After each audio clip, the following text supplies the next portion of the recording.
रामनाथ महाराज की, दीक्षा गुरु प्रेम सिंह बापू की, बाबू सिंह महाराज की, काशीनाथ की। मारे आड़ियो मार भाइयों मार बहनों, आज नांदेड मही आता विशाल महासागर गोरमाटीचा मायगो आणि आपण दखावती नाही या नांदेड नगरीतील सगळ्या, या नांदेड जिल्ह्यातील सगळ्या गोरबंजारा बांधवाने इथे उपस्थित राहून या विशाल जनसागराच्या माध्यमातून संपूर्ण महाराष्ट्राला दाखवून दिलं त्या महाराष्ट्रातील गोरबंजारा समाज आता जागा झालेला आहे। या जोपर्यंत तुम्ही आम्हाला आरक्षण देणार नाही तोपर्यंत ही ज्योत आता मालवणार नाही। ही ज्योत पेटत राहील, हे पांढरं वादळ घोंगत राहील।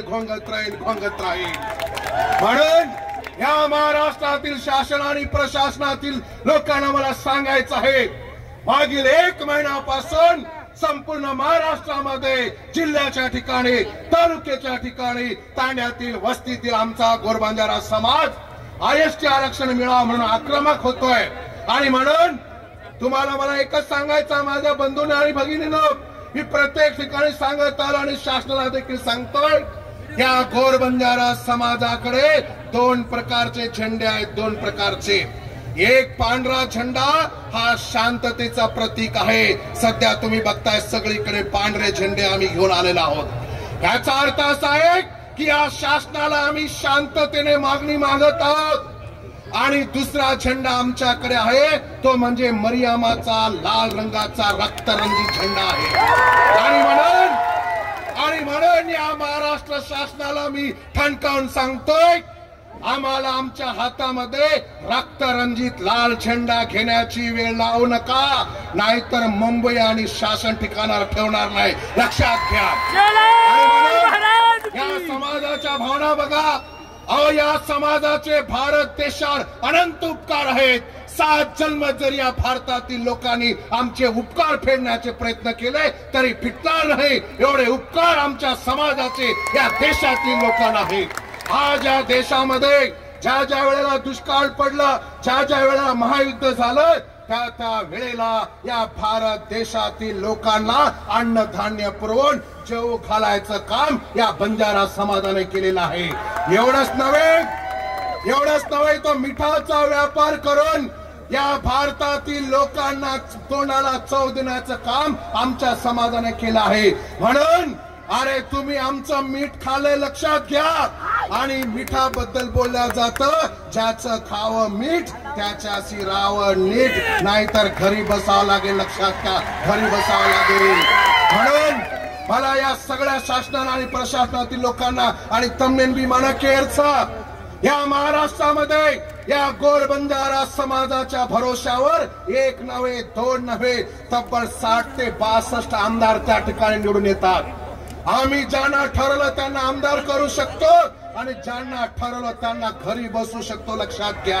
म्हणून या सगळ्या आमदार आणि खासदारांना मी सांगू इच्छितो की तुम्ही फक्त लेखी पत्र देऊन समर्थनार्थ आमचं भागणार नाहीये।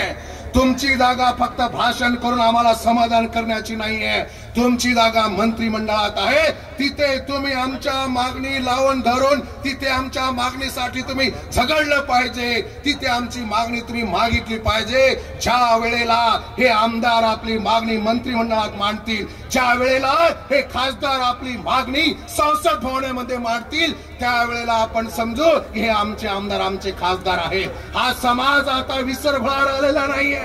या समाजाला दूध केला समजू नका तुम्ही, हा समाज जागृत झालेला आहे। आणि तुम्हाला आम्ही फक्त एकच सांगतो, जर आमच्या समाजासाठी तुम्ही नाही झगडले तर तुम्हाला एकालाही मतदान आम्ही करणार नाही आणि तांड्यात सुद्धा येऊ देणार नाही, लक्षात ठेवा।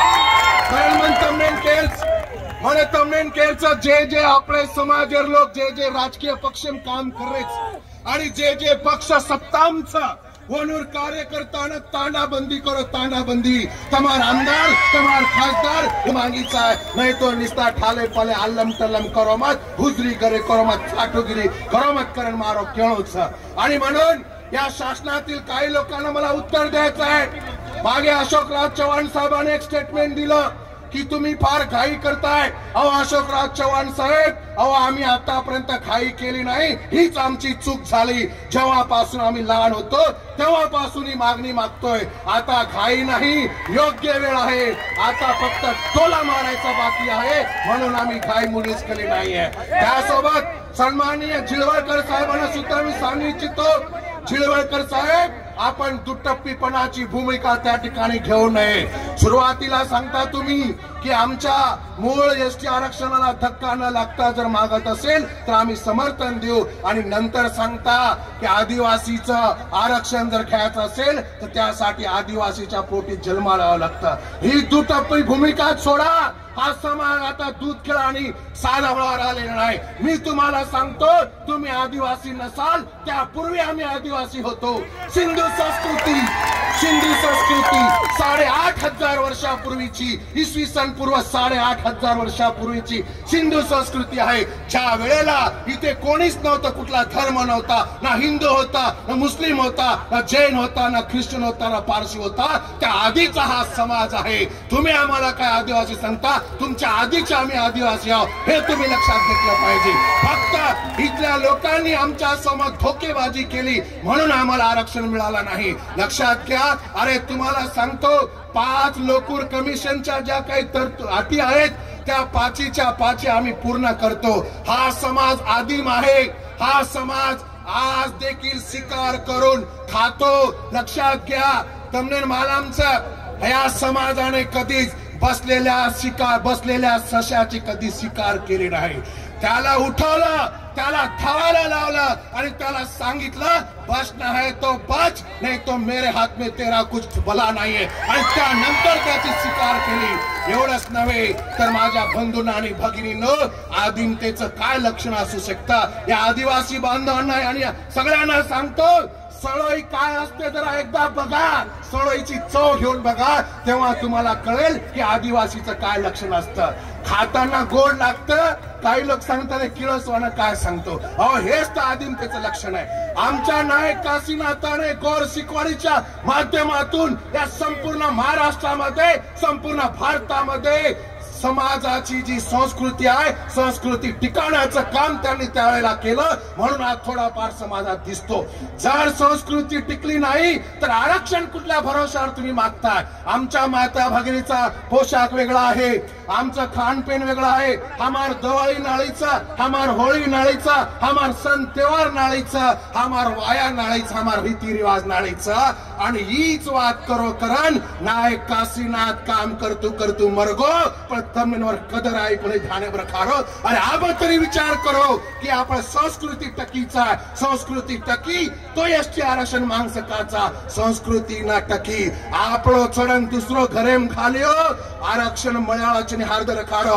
करण मार याडियो भाईयो बहनो, घणो एगो आबा चाटुगिरी हुजरेगिरी करे रो.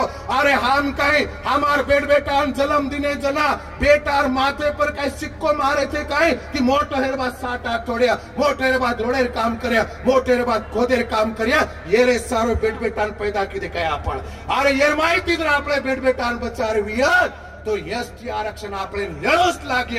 अभी नहीं तो कभी नहीं. आयवा पिढी कणाई माफ करायची नाही. एक घडी 100 घडी मारायचं आणि घडी डगरगी तो पिढी डगर जास मार भाईयो.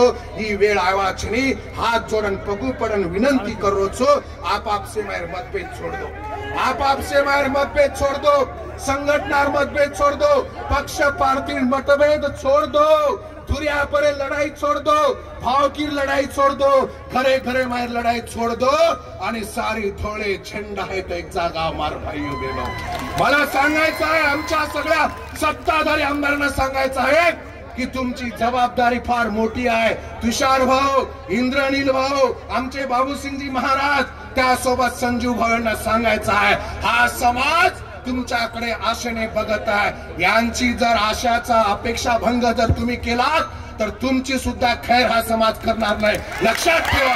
म्हणून ही घडी ही भयामोका कधी जाऊ देवा लागणार नाही. आम्ही तुमच्या पाया पडतो, तुम्ही सांगाल ते करतो, पण या समाजाला आता फक्त आणि फक्त आरक्षण हवंय. आपले बेटानं जर तडके माहिती बचारवी आपले बेड बेटानं जर मोल मजुरी करे ती बचारवीय आपले बेड बेटानं जर दुसरे हाते ते काम करे ती बचारवीय तोरे सारो आपले आरक्षण चावचं एसटी आरक्षण चावचं एसटी आरक्षण चावचं नाही तो घणो अवघड जाय हरण मार भाईयो मार याडियो घेणो त्या सोबतच मला अशोकराव चव्हाणांच्या मुलीला देखील सांगायचं आहे भोकर मतदारसंघामध्ये जास्तीत जास्त आमचा समाज आहे अजून तुम्ही साधं समर्थनाचं पत्र त्या ठिकाणी दिलेलं नाही लक्षात घ्या हे असं चालणार नाही हे असे खोटे धंदे चालणार नाही आमच्यासाठी तुम्ही झगडलं पाहिजे तर तुम्ही आमचे आमदार जो गोरों की बात करेगा वही हम पे राज करेगा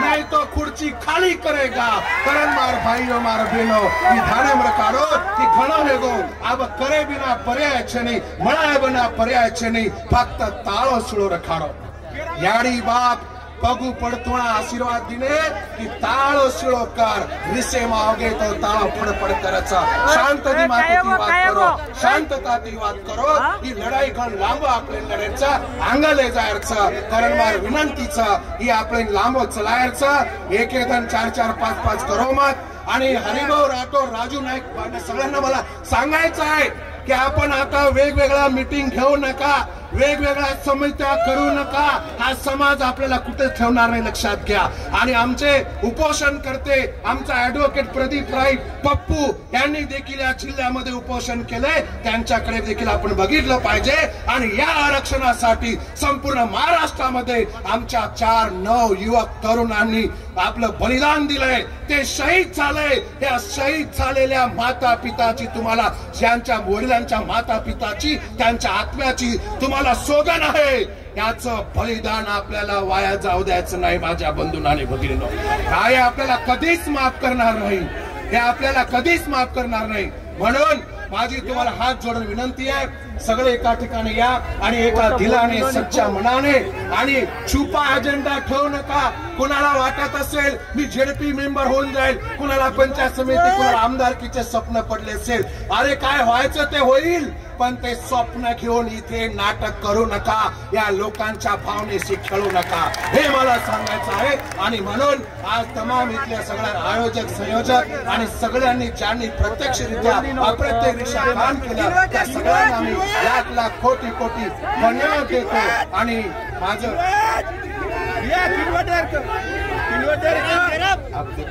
आणि सोबतच इथल्या आमच्या समाज बांधवांची मागणी आहे या किनवट आणि माहूर मतदारसंघातील आमदार जे काय वक्तव्य केलं त्या वक्तव्याच्या बाबतीत मी आधी स्पष्टीकरण सांगितलंय अरे काय हे जे काय संविधान आहे तुमच्या बापाची जागीरदारी लक्षात संविधान तुमच्या एकट्यासाठी नाही संविधान तुमच्या आमच्या सगळ्यांसाठी आहे आणि त्याच संविधानाच्या आधारे आम्ही हक्क अधिकार मागतो लक्षात घ्या काय तुम्हाला तुमच्या पक्षवाल्यांनी सांगितलंय काय अशा असंविधानिक भाषा वापरायची म्हणून या बीजेपी वाल्यांना मी सांगतो तुम्ही जर तुमच्या आमदाराला अशी असंविधानिक भाषा वापरण्याचं सांगत असाल तर तुम्हाला देखील धडा शिकवण्याशिवाय हा समाज राहणार नाही एवढं सांगून इथे बरेच मंडळी मागे आहेत सारखं थांब म्हणतायत तुमच्या सगळ्यांना मी धन्यवाद देतो तमने सेना लाख कोटी धन्यवाद देतो आणि मार दी शब्द आता तंबावचो एकच मिनिट आरक्षण आमच्या हक्काचं नाही कुणाच्या बापाचं आरक्षण आमच्या हक्काचं अरे नाही कुणाच्या बापाचं अरे असे कसे देत नाही घेतल्याशिवाय राहत नाही असे कसे देत नाही घेतल्याशिवाय राहत नाही वोट बंजारा जागा हो आरक्षणाचा धागा हो वोट बंजारा जागा हो आरक्षणाचा धागा हो आमच्या मागण्या पूर्ण करा नाही तर खुर्च्या खाली करा जय गौर जय सेवालाल जय नायक काशीनाथ